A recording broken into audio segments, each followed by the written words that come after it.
want to just start with a quote from the Fort Calgary website, which I think is really fitting for the histories of Canada. And it goes, "The histories here are complex and diverse, unique and shared, inspiring and troubling."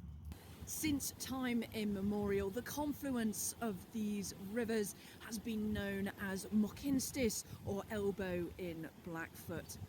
It has been a place of gathering and ceremony with both practical and sacred connections to the Blackfoot Confederacy, the Nakoda and Tsuut'ina Nations, as well as the Métis. After the Confederation of Canada in 1867, Prime Minister MacDonald sent the Northwest Mounted Police into what is today called Calgary. The aim was to prepare the area for colonial settlement and try to stop the US whiskey trade. This led to the construction of Fort Calgary in 1875. The fort was actually named after the small Scottish hamlet on the Isle of Mull named Calgary. In 1877, the Treaty 7 was signed, which facilitated the surrender of traditional Indigenous territories to the newly created Canadian government. But the Indigenous signatories thought they were sharing the land and they had not agreed to a surrender.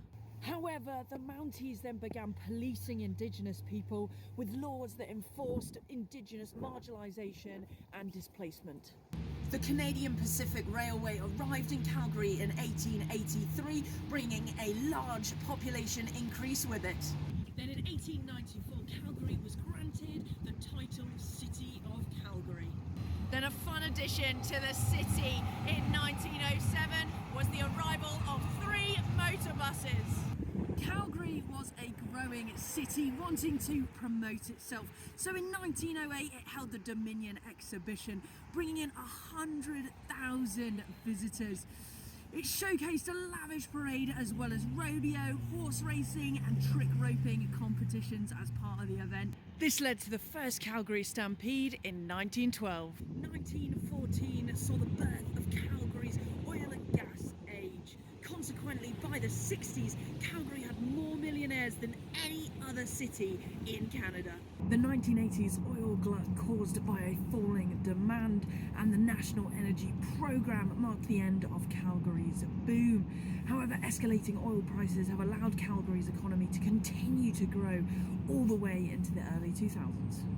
Where I am today on the site of Fort Calgary, to some can be celebrated as the birthplace of the city of Calgary, but to others it represents a more sombre, difficult story behind the creation of settler colonial cities. Find your next archaeological adventure.